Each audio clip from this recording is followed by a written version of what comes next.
just coming across different people who are quote unquote pastors, religious leaders.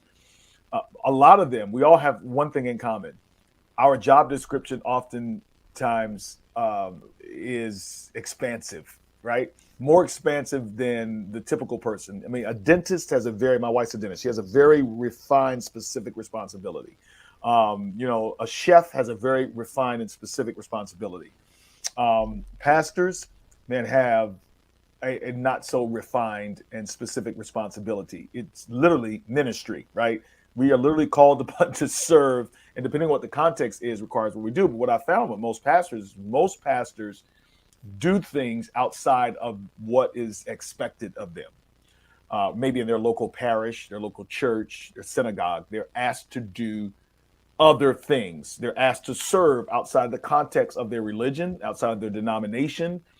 It's an expectation that you have of you. I'll give you a prime example. If you saw any religious leader, which I recently, we were in the airport, and as we were coming through the airport, in Atlanta airport, we saw what I would probably assume would have been a Greek Orthodox minister. He had on a very long black robe. He had the cross around his neck. He had on the religious garb.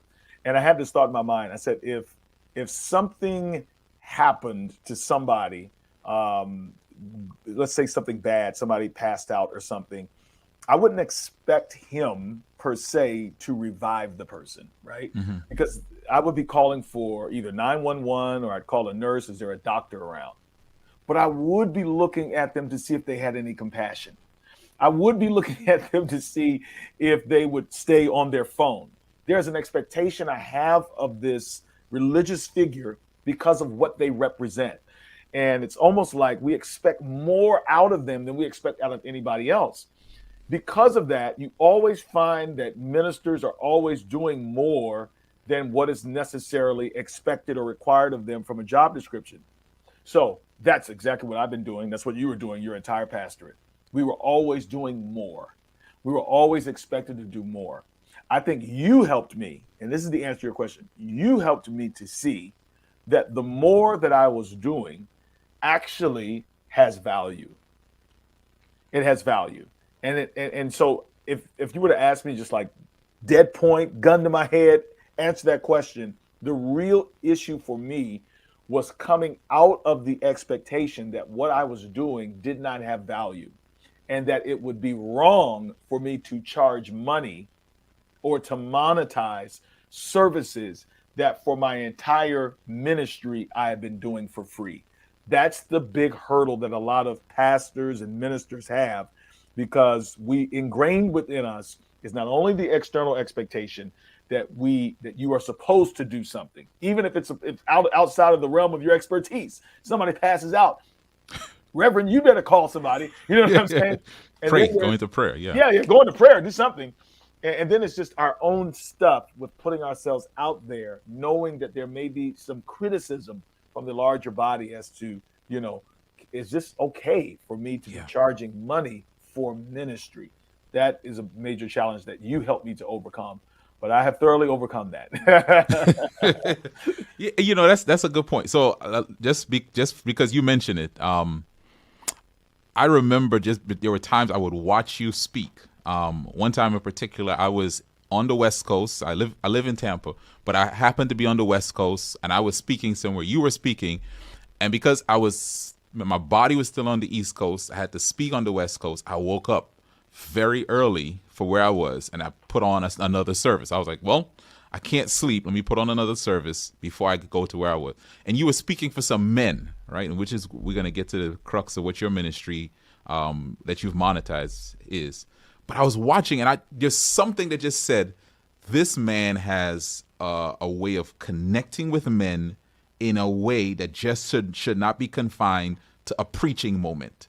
It should not just be confined to he speaks, there is something more here that you should tap into. And so I remember I would just like, man, there's something here. And I'll just tell you, just for confession, I didn't know what this something would look like, but I just knew there was something more that was there.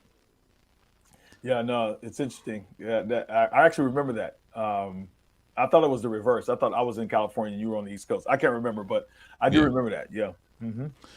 But you mentioned this is a question I want to ask people. You've kind of touched on it, but maybe you can go a little deeper. Mindset. It seems like that's the thing that holds a lot of people back. Whether we're talking about professional, paid person who is a religious leader, or even someone who is doing a ministry in their local congregation, they're serving people, and they're hearing this whole thing about monetize, build a business, create a stream of income. It seems like there's a limiting belief. There's some mental block.